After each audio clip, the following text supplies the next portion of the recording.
known. Did the builders dig down for engineering reasons? Or was there some threat, real or imagined, that drove... According to legend, 800 years ago, King Lalibela had 11 churches carved out of solid rock here in northern Ethiopia. Conceived as a new Jerusalem, the elaborate churches have been sacred pilgrimage sites for nearly 1,000 years. But a leading expert on Lalibela believes they may have served another, darker purpose. Now, remember, the churches of Lalibela are arranged in different clusters. Those down in that area are more for typical religious purposes. But these over here, closer to us, these look a lot more like fortresses.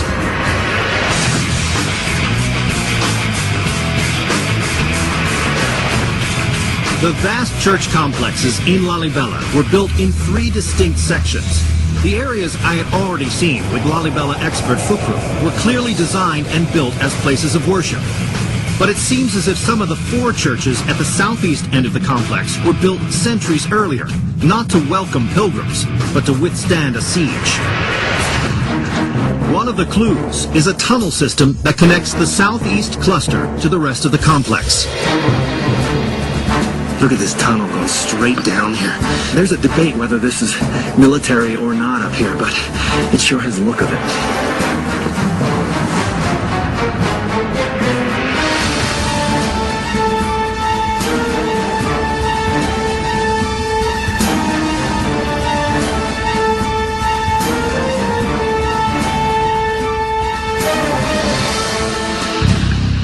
How long is this tunnel? It's about 55 meters. 55 meters, over 150 feet. Yeah. And connecting through to here. To this way. Yeah. In ancient times, I mean, these underground passages provided a perfect defense, because if you were being attacked, the army attacking you would have to come in single file. So it would break down the attacker to one man at a time. Much easier to defend. The long tunnel system in the southeast cluster leads to the Gabriel and Raphael churches, which are completely surrounded by a hand-carved trench ranging from 15 to over 50 feet deep. So this looks like a defensive wall. I mean, this is carved out, right? And this goes all the way to the other side too. And this waterway here would have been like a moat. Yeah, this is like a moat, or you can say like drainage. Flows all the way down. You can... Yeah, perfect defense posture here. In the 12th century, when King Lalibela built his New Jerusalem in the remote mountains of Ethiopia, his Zagwe kingdom was relatively isolated from the turmoil gripping the Holy Land of Jerusalem, 1,400 miles north. But 500 years earlier, in the 7th century, Arab armies were on the march to the north, and internal strife was crumbling the once great Aksumite Empire who ruled here.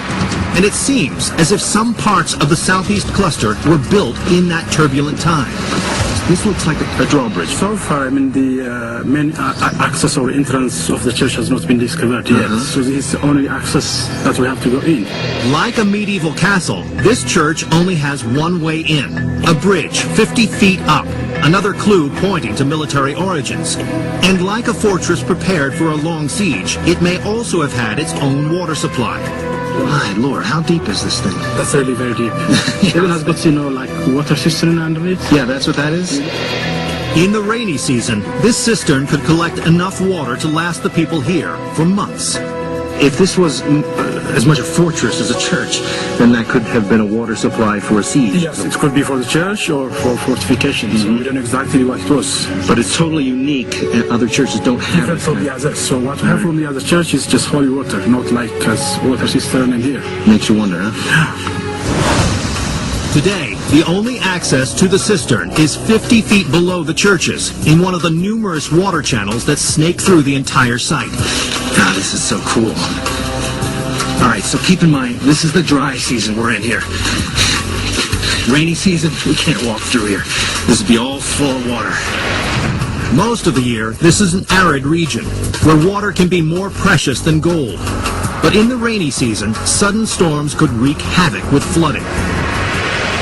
So building a massive hydro-engineering system that could move floodwaters out while collecting some of the life-giving water made Lalibela's isolated existence possible. The complex collects and stores huge reserves of both rain and artesian spring water. And if the people here were afraid of attack from outsiders or infidels, an enormous reservoir of water would be essential. All right. Wow. Oh, look at this church. Incredible. Now, who knows really what they were using this for? I mean, these could be defensive walls for military use, but this is the cistern. Now, this is completely unique in Lalibela. From what Fuku tells me, this entire floor here is all a cistern space. Beneath it is almost 30 feet across. See, that's me right there. Hello. So this is going underwater, and we're going to see if we can look at the underwater of the underworld. There she goes. Oh, yeah, that's cool. I mean, all of this is filled with fresh water, and we're in the dry season. And you can enable a whole population of people, maybe even soldiers, maybe a defending army, who is being besieged inside of this church/fortress. This is the water that will keep them alive. These channels still work, collecting and distributing water. But we may never know if they were intended for irrigation or defense against some long-vanished threat. Check it out. Look at this. All these strange spaces. This is a river channel, also hand-carved, rock-hewn. Right down here would have steered all this rainwater right through this channel and down to the River Jordan. Everything seems to be speculation in this place. Because the records are gone, rock can't be carbon dated.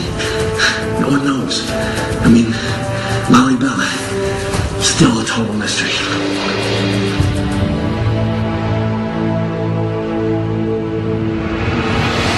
Up next, a mysterious connection to the Knights Templar. It does look like a Templar cross. And later, a gruesome shrine.